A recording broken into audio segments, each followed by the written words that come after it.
Hey guys, it's Nadia coming to you from the Peninsula, and I have brought a special guest with me today because we're going to be talking about a specific subject about putting yourself out there.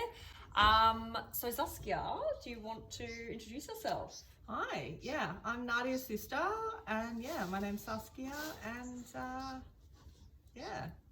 I wanted to bring you on specifically because when talking about, like, it's a bit of a running theme on Instagram at the moment. A lot of people are opening up about how difficult it is to just show up and share their work on like just on a very on a level of just because there's so many people putting out work and it seems so easy for them, but for a lot of people it's actually quite a struggle to be seen in the world.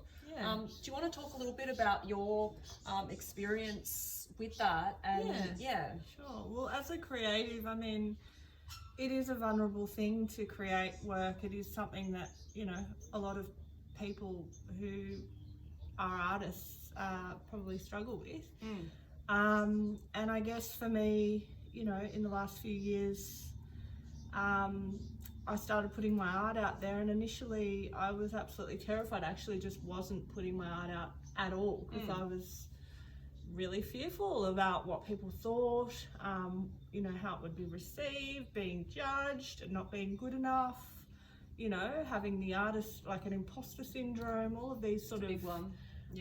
This dialogue that plays out. What kind of came up for you when you, like, just for instance, like what exactly was it, like putting an Instagram post on, like that sort of thing? Or tell us a bit about the experience. I think just sharing and showing up, being seen, that for me was frightening, I guess. I felt anxious and nervous about how I would be perceived or whether I was good enough.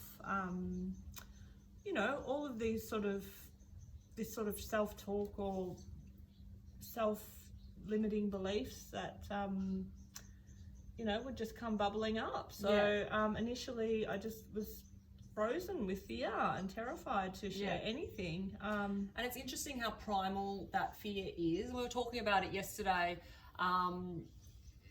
Potentially these real fears of being, it can be rejection, but it can also be this self-worth thing. And like there's so many different aspects and elements to the fear of showing up and putting yourself out there, that it can be actually from a very primal place, from our, like our ancestral line or even our past lifeline, where in a tribal setting, being different or seen as being or the odd one out, or well, if you'd go against the tribe, and you'd be outcast or rejected, that was the difference between life and death, because being a part of a tribe meant food, and it was like basic survival things. So that was challenged if we were not conforming, and I even getting the witchcraft, like all that era, like expressing yourself or having alternative ways of doing things would mean you're an outcast, and you were between life and death, and you'd be dead, So there's a whole history of expression being quite it could be shut down or oppressed, or made to feel like you're less than, not worthy, or And all through school we are conditioned to, often there's uniforms involved, and we have these authorities that are constantly telling us how we should be, who we should be, and we're don't step out of line. And it's like little army soldiers coming out of school. Not that there's anything wrong with the army, whatever. It's just that it's as a creative being, as the artist, it's contradictive to the artist being a free spirit, being able to express freely and being able to show up as unique as you are with all that conditioning in the background. And it is in the background. It's very deep in the subconscious sometimes, and you don't know where it's from, and it makes a lot of people actually own it like it's them, like, oh, I'm just shy. It's like, no, I don't sort of subscribe to that. I actually think if you do have a self-limiting belief system, you do have the power to shift that and to be able to use it and rewrite your own mental programming. So like, it's self-preservation. It's survival. It can come from either, you know, deep emotional trauma that's happened from childhood, and so there's these subconscious programs that are running your reality so that you are behaving out of them rather than out of what's in alignment with your heart. And then there's also the mind, you know, wanting to protect you, because that's what the mind's there for. It's to protect you so that you know to run if there's a lion chasing you, or but really it's an irrational fear at the end of the day, but it's so deep within us that it does stop us from really showing up in the world and just really going, hey, this is who I am. I may be a bit weird, and I may be a little bit you know, different, and different is good, and that's what we need to kind of keep instilling in ourselves. And that's why sometimes when we're showing our art, it's like a little bit because it all comes from a very vulnerable place, a very personal place, and sometimes we just need to understand that if you are showing your work and you are showing a vulnerable authenticity, there's so many people out there that will relate to that, even if it's a bit weird or it's a bit ugly or it's a bit, you know, off the cuff, and sometimes we're scared to show that work. Yeah, and because we are judged and we judge others, and we're not going to like everything that everyone makes, and not everyone's going to like what we make, and that's what makes the world go round. It makes it interesting. And I think actually that was the biggest thing for me at the start of my career, to learn that very quickly, that not everyone is going to like your work. Period, full stop, end of. It's not personal. It's not personal. And at the end of the day, do you want everyone to like your work? Do you want to appeal to everyone in the world? You're maybe working out of a place to please others. To please everyone. That's so true. That's so true. And you can't please everyone, you know. Exactly. So letting go of that, letting go of that thing is probably like, for me, it was the biggest kind of, and it's a practice. It's not like, oh, now you know it and now you don't. It's a practice. You need to actually implement it every day. That's the beauty of the world. Difference, you know, like uniqueness. We don't want to be soldiers of each other. And that's what I was really getting at in the copying thing as well. I probably didn't hit on as well. Like, to be a bit weird, that's where all the change makers happen. You know, that's where these, if you look out in history, the people that were a little bit weird were actually the ones that started movements. And that's like a big one, you know, like to embrace that, to make you feel like actually the world needs who I am, you know, authentically. Yeah, and that's your gift to the world. Exactly. And if you're not being, you know, not shining that essence out into the world, you're doing the world a disservice, and you're not, you know, you're holding back who you are. So it's so beautiful to, and it's inspirational to see people like uniquely be them. And you see that in different cultures and different landscapes, to see to see people be free and be unique and be themselves. It's very inspirational. So you have the potential to inspire other people to be themselves. Like, what a cool gift as well. I was going to ask you, like, what were kind of the like modalities that you like, apart from shifting that mindset of everyone that has to like your work, was there anything else that you sort of like gave yourself to start like really owning that and not being too much in the fear state when you're sharing yourself? Well, I think the internal dialogue is, you know, very important. So it's about retraining, you know, and observing oneself and going, okay, that's a mechanism that's actually, you know, I'm playing out subconsciously. It's not who I am. Exactly. And I'm catching that and going, hang on, that's not what I want to think, you know, that's not accurate, and sort of just bringing it back to heart, because there's no fear in the heart.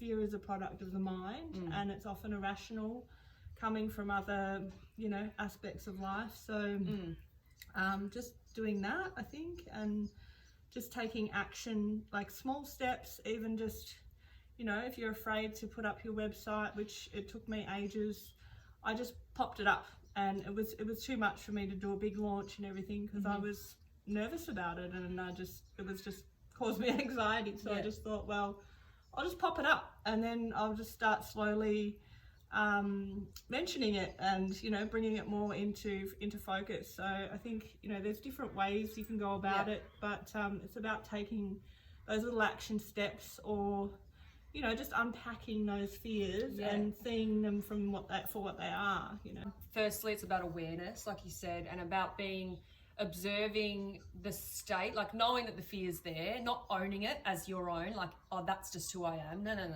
That's just, no, you gotta, I reckon, get rid of that. Just go, no, irrational fear, and do what feels comfortable, like small baby steps, and then just gradually work on them. And so, like, sometimes, like, you'll have weeks that you're a little bit off, or some weeks you're feeling stronger than you are. We all do. Exactly. And, you know, stuff can happen in life, or things come back around to be looked at. Yeah. And, you know, some weeks you feel like you're on fire and, you know, feel super confident, and other weeks it's like, oh my God, I feel tiny today. Like, I don't want anyone to see me, and I feel shit about my work.